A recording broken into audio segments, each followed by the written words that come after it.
नमस्कार मंडळी, श्री स्वामी समर्थ. आपल्या सर्वांचं माझ्या या भक्तिमय यूट्यूब चॅनलवरती मनापासून स्वागत आहे. स्वामी समर्थ महाराजांच्या कृपेने आजचा दिवस तुमच्यासाठी सुखाचा, आनंदाचा आणि समाधानाचा जाऊ देत. तुमच्या घरामध्ये नेहमी सुख शांती राहो आणि तुमच्या मनातील योग्य इच्छा पूर्ण होत, हीच स्वामींच्या चरणी प्रार्थना करून आजच्या या सुंदर आणि पवित्र व्हिडिओला सुरुवात करू. तर मंडळी, सध्या आपल्या सगळ्यांच्या आवडत्या आणि श्रद्धेच्या श्रावण महिन्याला सुरुवात झाली आहे. आणि श्रावण महिना म्हटलं की आपल्या डोळ्यासमोर भगवान महादेवांचं सुंदर रूप, शिवलिंगावर होणारा अभिषेक, बेलपत्र, ओम नमः शिवायचा जप आणि भक्तिमय वातावरण अगदी सहज उभं राहतं. कारण आपल्या धार्मिक परंपरेमध्ये श्रावण महिना हा भगवान शिवशंकरांच्या उपासनेसाठी अत्यंत पवित्र मानला जातो. 13 ऑगस्ट पासून सुरू झालेल्या या पवित्र महिन्यामध्ये 17 ऑगस्टला पहिला श्रावण सोमवार येत आहे. आणि विशेष म्हणजे याच काळामध्ये नागपंचमीचाही शुभ सण येत असल्यामुळे या दिवसाबद्दल भक्तांच्या मनामध्ये विशेष श्रद्धा आणि उत्सुकता पाहायला मिळते. श्रावण महिन्यातील प्रत्येक सोमवार हा महादेवांच्या भक्तांसाठी खूप खास असतो. कारण या दिवशी अनेक भक्त उपवास करतात, सकाळी लवकर उठून स्नान करतात, स्वच्छ कपडे परिधान करतात आणि जवळच्या मंदिरात जाऊन भगवान महादेवांचं दर्शन घेतात. तर काही जण आपल्या घरामध्ये शिवलिंगाची पूजा करून जल, दूध, बेलपत्र आणि फुलं अर्पण करून मनोभावे महादेवांचं नामस्मरण करतात. आपल्या श्रद्धेनुसार भगवान महादेव हे अतिशय भोळे देव आहेत आणि म्हणूनच त्यांना प्रेमाने भोलेनाथ असं म्हटलं जातं. भक्ताने मनापासून केलेली छोटीशी प्रार्थना असो किंवा श्रद्धेने घेतलेलं महादेवांचं एखादं नाम असो, देवांपर्यंत आपली भावना नक्की पोहोचवते अशी भक्तांची श्रद्धा आहे. आणि म्हणूनच श्रावण महिन्यामध्ये अनेक जण आपल्या परीने महादेवांची पूजा, अभिषेक, व्रत, नामस्मरण आणि सेवा करण्याचा प्रयत्न करतात. तर मंडळी, श्रावण महिना फक्त पूजा आणि उपवास करण्याचा महिना नाही, तर हा स्वतःच्या मनाकडे पाहण्याचा आणि आपले विचार अधिक सकारात्मक करण्याचा काळ आहे. कारण ज्या प्रकारे आपण देवाची पूजा करण्यासाठी घर आणि पूजेची जागा स्वच्छ ठेवतो, त्याचप्रमाणे आपलं मनही राग, मत्सर, द्वेष आणि नकारात्मक विचारांपासून शक्य तितकं स्वच्छ ठेवण्याचा प्रयत्न केला पाहिजे. आपल्या धार्मिक परंपरेमध्ये पवित्र स्नानालाही या काळामध्ये विशेष महत्त्व दिलं जातं आणि म्हणून अनेक भक्त तीर्थक्षेत्री किंवा पवित्र नद्यांच्या ठिकाणी जाऊन स्नान करतात. काही ठिकाणी आजही भक्त कावड घेऊन पवित्र नदीचं जल आणतात आणि ते जल भगवान महादेवांच्या शिवलिंगावर अर्पण करण्याची परंपरा श्रद्धेने पाळतात. गंगाजलाला आपल्या संस्कृतीमध्ये पवित्र मानलं जातं आणि भगवान महादेवांच्या पूजेमध्ये त्याचा उपयोग केला जातो. कारण आपल्या श्रद्धेनुसार पवित्र जलाने देवाचा अभिषेक केल्यामुळे मनामध्ये भक्तीची भावना निर्माण होते आणि पूजा अधिक श्रद्धेने करण्याची प्रेरणा मिळते. पण मंडळी, प्रत्येकालाच गंगेच्या ठिकाणी किंवा एखाद्या तीर्थक्षेत्री जाऊन स्नान करणं शक्य होत नाही. कोणाकडे वेळ नसतो, कोणाला अंतर जास्त असतं, तर काही जण आपल्या कौटुंबिक जबाबदाऱ्यांमुळे घराबाहेर जाऊ शकत नाहीत. आणि म्हणून अशा वेळी मनामध्ये श्रद्धा ठेवून आपल्या घरामध्ये स्वच्छ पाण्याने स्नान करून देवाचं स्मरण करून आणि महादेवांची मनापासून पूजा केली तर भक्तीचा भाव नक्कीच जपता येतो. या दिवशी काही भक्त स्नानाच्या पाण्यामध्ये पवित्र जलाचा थोडाफार वापर करतात आणि त्यानंतर भगवान महादेवांचं स्मरण करून नवीन दिवसाची सुरुवात करतात. कारण धार्मिक श्रद्धेनुसार पवित्र जलाचा उपयोग हा शुद्धता आणि सकारात्मकतेचं प्रतीक मानला जातो. मात्र मंडळी, कोणतीही वस्तू पाण्यामध्ये टाकल्याने सर्व समस्या ताबडतोब नष्ट होतात, प्रत्येक इच्छा नक्की पूर्ण होते आणि आयुष्यात कधीही संकट येत नाही असा निश्चित दावा करण्यापेक्षा या गोष्टींकडे श्रद्धा आणि सकारात्मक विचारांच्या दृष्टीने पाहणं अधिक योग्य आहे. कारण देवावरची श्रद्धा आपल्याला संकटाच्या काळात धैर्य देऊ शकते आणि चांगले विचार करण्याची शक्ती देऊ शकते. आणि आता या व्हिडिओमध्ये सर्वात महत्त्वाचा प्रश्न म्हणजे श्रावण महिन्यातील सोमवारी महिलांनी केस धुवावेत का? याबद्दल आपल्या समाजामध्ये अनेक वेगवेगळ्या श्रद्धा, परंपरा आणि घरातील प्रथा आपल्याला पाहायला मिळतात. काही कुटुंबामध्ये सोमवारी केस धुण्याची पद्धत असते, तर काही ठिकाणी विशिष्ट धार्मिक कारणांमुळे केस न धुण्याची परंपरा पाळली जाते. त्यामुळे या बाबतीत आपल्या कुटुंबाची परंपरा, श्रद्धा आणि स्वतःची सोय लक्षात घेणं महत्त्वाचं आहे. याच विषयाबद्दलची सविस्तर माहिती आपण पुढे जाणून घेणार आहोत. त्यामुळे व्हिडिओ हा कुठेही स्किप न करता शेवटपर्यंत नक्की पहा, जेणेकरून तुमच्यापर्यंत योग्य ती माहिती पोहोचेल. आणि तुम्ही माझ्या चॅनलवरती जर नवीन असाल तर चॅनलला पण लगेच सबस्क्राईब करा आणि बेल आयकनला सुद्धा प्रेस करा, म्हणजे मी जेव्हा कधीही नवीन व्हिडिओज अपलोड करेन त्याचं नोटिफिकेशन सर्वात आधी तुम्हाला मिळेल आणि तुमचा एकही व्हिडिओ हा मिस होणार नाही।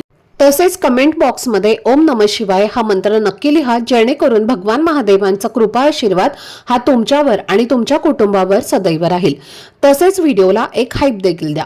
तर मंडळी, आजच्या या व्हिडिओमध्ये मी तुम्हाला श्रावण महिन्यातील पहिल्या सोमवारच्या दिवशी करता येणारा एक अतिशय सोपा आणि सात्विक धार्मिक उपाय सांगणार आहे, जो आपल्या अनेक पारंपरिक श्रद्धांमध्ये शुद्धता, सकारात्मकता आणि भगवान महादेवांच्या स्मरणाशी जोडला जातो। त्यामुळे हा उपाय करताना मनामध्ये कोणतीही भीती न ठेवता फक्त श्रद्धा आणि चांगले विचार ठेवायचे आहेत। उद्या म्हणजे 17 ऑगस्टला श्रावण महिन्याचा पहिला सोमवार आहे आणि याच दिवशी नागपंचमीचे हे शुभ दिवस असल्यामुळे अनेक भक्त या दिवसाला विशेष महत्त्व देतात। म्हणून जर तुम्हाला हा उपाय घरामध्ये करायचा असेल तर घरातील प्रत्येक व्यक्ती आपल्या क्षमतेनुसार हा साधा उपाय करू शकते। तर मंडळी, हा उपाय करण्यापूर्वी आपण सर्वप्रथम जाणून घेऊयात की पहिल्या श्रावण सोमवारी भगवान महादेवांना कोणती शिवामूठ अर्पण केली जाते। कारण आपल्या धार्मिक परंपरेमध्ये प्रत्येक श्रावण सोमवाराच्या शिवामुठीला एक वेगळं महत्त्व दिलं जातं। पहिल्या श्रावण सोमवारी शिवामूठ म्हणून तांदूळ अर्पण करण्याची परंपरा अनेक ठिकाणी आढळते। त्यामुळे या दिवशी स्वच्छ आणि अखंड तांदूळ घेऊन भगवान महादेवांच्या शिवलिंगावर श्रद्धेने अर्पण करावेत आणि त्यावेळी मनामध्ये आपल्या कुटुंबाच्या सुख समृद्धीसाठी प्रार्थना करावी। तांदूळ किंवा अक्षता हे आपल्या धार्मिक परंपरेमध्ये पूर्णत्व, मंगलता आणि समृद्धीचं प्रतीक मानले जातात। म्हणून महादेवांना तांदूळ अर्पण करताना आपल्या घरामध्ये अन्नधान्याची भरभराट राहावी, कुटुंबामध्ये सुख शांती नांदावी आणि आपल्या मेहनतीला योग्य फळ मिळावं अशी मनापासून प्रार्थना आपल्याला करायची आहे। अनेक भक्तांच्या श्रद्धेनुसार श्रावण सोमवारी शिवलिंगावर तांदूळ अर्पण केल्याने आर्थिक अडचणी दूर होण्यास आणि घरामध्ये सकारात्मक वातावरण निर्माण होण्यास देवाची कृपा मिळते असं मानलं जातं। मात्र याकडे श्रद्धेचा भाग म्हणून पाहणं महत्त्वाचं आहे आणि आपल्या जीवनातील आर्थिक प्रश्न सोडवण्यासाठी प्रयत्न, योग्य नियोजन आणि मेहनत सुद्धा तितकीच आवश्यक आहे। तर मंडळी, श्रावण सोमवाराच्या व्रताबद्दलही आपल्या समाजामध्ये अनेक श्रद्धा आहेत। काही महिला हे व्रत आपल्या कुटुंबाच्या सुखासाठी आणि सौभाग्यासाठी करतात। काही जण पती पत्नीमधलं प्रेम आणि आपुलकी वाढावी म्हणून महादेवाची उपासना करतात। तर काही अविवाहित मुली मनासारखा जीवनसाथी मिळावा यासाठी हे श्रद्धेने सोमवारचं व्रत करतात। पण या सगळ्या मागचा सर्वात सुंदर विचार असा आहे की व्रत किंवा पूजा करताना मनामध्ये श्रद्धा, संयम, चांगले विचार आणि इतरांबद्दल प्रेम ठेवण्याचा प्रयत्न केला पाहिजे। कारण देवाची भक्ती ही केवळ बाहेरची पूजा नसून आपल्या मनामध्ये चांगुलपणा निर्माण करण्याचाही एक मार्ग आहे। आता मंडळी, आपण येऊयात आजच्या या मुख्य उपायाकडे, म्हणजे श्रावण सोमवाराच्या दिवशी स्नान करताना आपल्याला काय करायचं आहे। या दिवशी शक्य असेल तर सकाळी लवकर उठून स्नान करण्याचा प्रयत्न करा, कारण सकाळची शांत वेळ ही प्रार्थना, नामस्मरण आणि ध्यानासाठी खूप सुंदर असते। पण पहाटे उठणं शक्य नसेल तरी त्यामध्ये मनामध्ये अपराधी भावना ठेवण्याची गरज नाही। तुम्ही जेव्हा स्नान कराल तेव्हा स्वच्छ मनाने भगवान महादेवांचं स्मरण करून हा उपाय तुम्ही करू शकता। काही धार्मिक परंपरेमध्ये ब्रह्ममुहूर्ताच्या वेळेला विशेष महत्त्व दिलं जातं आणि पहाटेचा काळ हा साधना, जप आणि प्रार्थनेसाठी योग्य मानला जातो। त्यामुळे जर तुमच्या दिनचर्येला शक्य असेल तर पहाटे लवकर उठून स्नान करून त्यानंतर महादेवांचं स्मरण म्हणजेच नामस्मरण करणं हा सुंदर आध्यात्मिक दिनक्रम ठरू शकतो। काही जण 4:30 ते 6 या वेळेमध्ये स्नान करण्याचा शुभ काळ मानतात, पण प्रत्येकाच्या घरची परिस्थिती आणि दिनचर्या वेगळी असल्यामुळे या वेळेत स्नान करणं शक्य नसेल तर तुम्ही तुमच्या सोयीच्या वेळेत स्नान करू शकता। कारण भक्तीमध्ये वेळेपेक्षा श्रद्धेला अधिक महत्त्व दिलं जातं। आता स्नान करताना नेमकं काय करायचं आहे हा प्रश्न तुम्हाला पडला असेल। तर मंडळी, या उपायामध्ये वापरली जाणारी वस्तू ही आपल्या घरामध्ये सहज उपलब्ध असणारी आणि धार्मिक दृष्ट्या शुभ मानली जाणारी वस्तू असावी आणि ती वापरताना कोणत्याही प्रकारची अंधश्रद्धा किंवा भीती मनामध्ये ठेवायची नाही। स्नानाच्या वेळी या वस्तूचा थोडासा वापर करून मनामध्ये भगवान महादेवांचं स्मरण करून ओम नमः शिवाय हा मंत्र श्रद्धेने म्हणायचा आहे आणि शांतपणे स्नान करायचं आहे। कारण या संपूर्ण कृतीचा मुख्य उद्देश मन शांत करणं, सकारात्मक विचार निर्माण करणं आणि देवांच्या स्मरणातून दिवसाची सुरुवात करणं हा आहे। तर मंडळी, आपल्या प्रत्येकाच्या आयुष्यामध्ये काही ना काही इच्छा असतात। कोणाला आर्थिक स्थैर्य हवं असतं, कोणाला व्यवसायामध्ये प्रगती करायची असते, कोणाला नोकरीमध्ये यश मिळावं असं वाटत असतं, तर कोणाला आपल्या कुटुंबामध्ये सुख, शांती आणि आनंद कायम राहावा असं मनापासून वाटत असतं। कधी कधी आपण खूप मेहनत करूनही अपेक्षित परिणाम मिळत नाहीत आणि अशा वेळी मनामध्ये निराशा निर्माण होते।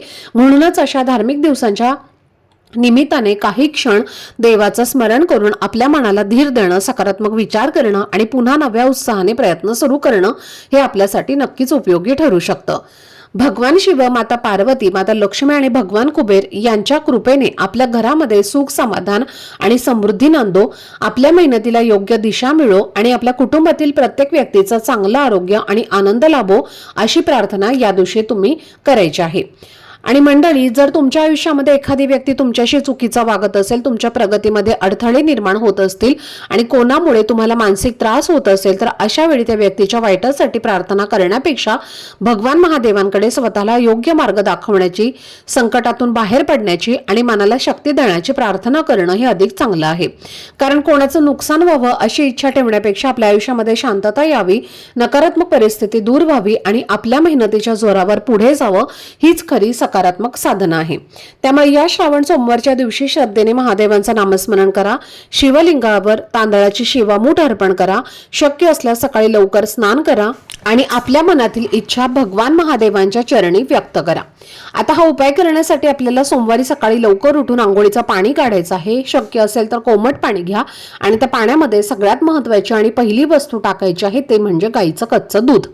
तर तुम्हाला आंघोळीच्या पाण्यामध्ये हे कच्चं दूध टाकायचं आहे. कच्चं दूध म्हणजे गरम न केलेलं दूध असतं, तर ते 1 चमचाभर तुम्हाला टाकायचं आहे. आणि या दिवशी दूध टाकून स्नान केल्याने आपलं शरीर पवित्र होतं, आपल्या शरीराच्या मनाचं शुद्धीकरण होतं आणि म्हणून 1 चमचाभर दूध टाकायचं आहे.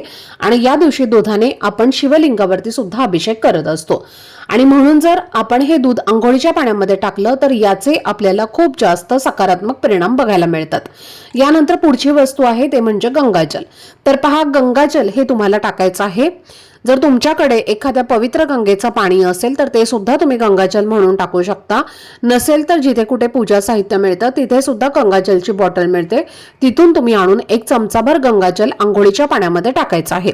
त्यामुळे आपलं शरीर गंगाजलासारखं शुद्ध आणि पवित्र होतं.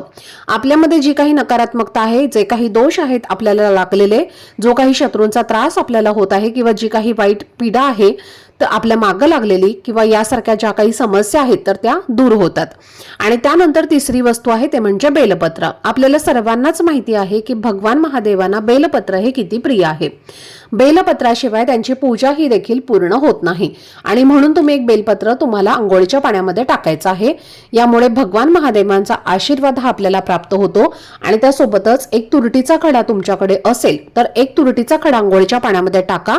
तुरटी नसेल तर 1 कापूरवडी बारीक करून त्या आंघोळीच्या पाण्यामध्ये टाकायची आहे आणि या पाण्याने तुम्हाला स्नान करायचं आहे. स्नान करत असताना ओम नमः शिवाय या मंत्राचा जप करायचा आहे. स्नान करून झाल्यानंतर जे बेलपत्र आपण आंघोळीच्या पाण्यामध्ये टाकलं होतं तर ते काढून घ्यायचं आहे आणि साईडला तुम्हाला ठेवायचं आहे. निर्माल्यामध्ये टाकून द्यायचं आहे. बाथरूममध्ये तसंच पडलेलं राहू देऊ नका.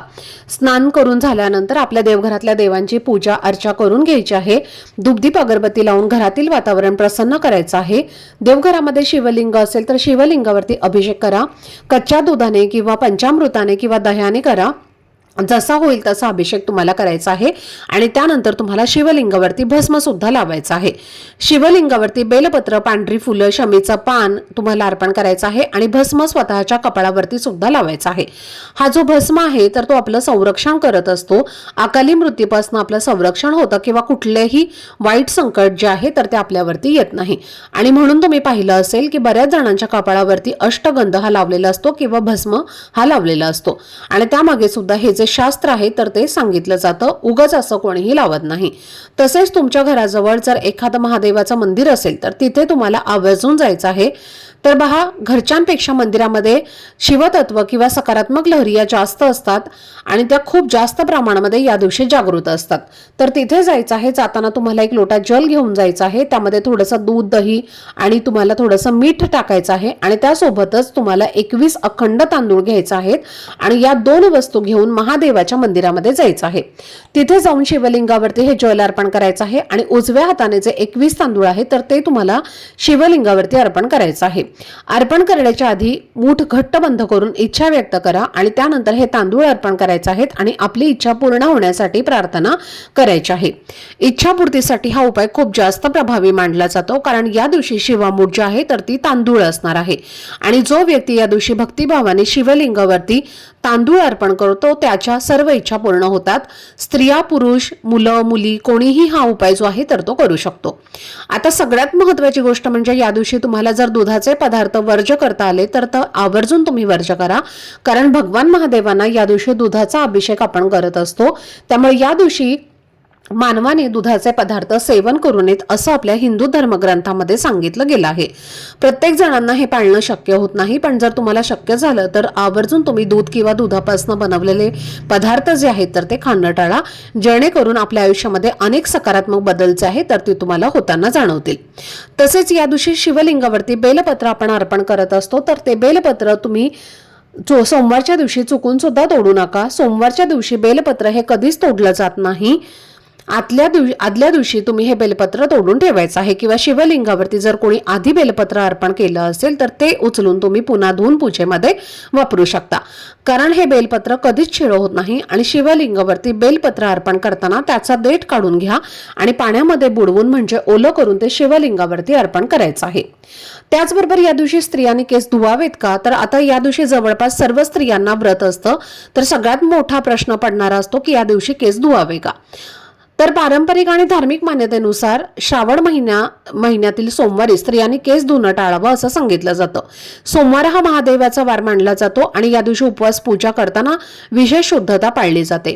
काही धार्मिक ग्रंथांमध्ये व लोकविश्वासानुसार उपवास करताना किंवा सोमवारी केस धुवून भगवान महादेवांची पूजा करण्याच्या शुद्धतेचा संकल्पनेला बाधक ठरू शकते, आणि म्हणून जर तुम्हाला केस धुवायचे असतील तर ते तुम्हाला आदल्या दिवशीच म्हणजेच रविवारी केस धुवायचे आहे, पण सोमवारी केस तुम्हाला धुवायचे नाहीत. आता खूप काही अडचणी असतील, मासिक धर्म असेल, आणि त्यामुळे जर तुम्हाला सोमवारी केस धुण्याची वेळ आली तर ज्या वस्तू मी तुम्हाला सांगितल्या जसं की दूध आणि गंगाजल या वस्तू टाकून जर तुम्ही स्नान केलं आणि केस धुतले तरी सुद्धा चालू शकतं, पण प्रयत्न करा की या दिवशी आपल्याला केस धुण्याची गरज पडणार. आणि तसंही सोमवारी केस धुतले जात नाहीत हे आपल्याला सर्वांनाच माहिती आहे, आणि शक्यतो या दिवशी स्त्री आणि पुरुष या दोघांनी मिळून व्रत करा. या व्रताचं खूप चांगलं जास्त फळ हे आपल्याला मिळतं.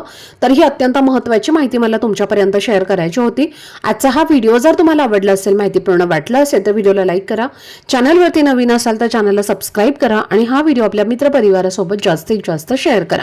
चला तर मग भेटूया पुढच्या व्हिडिओमध्ये. तोपर्यंत सर्वांना श्री स्वामी समर्थ. धन्यवाद.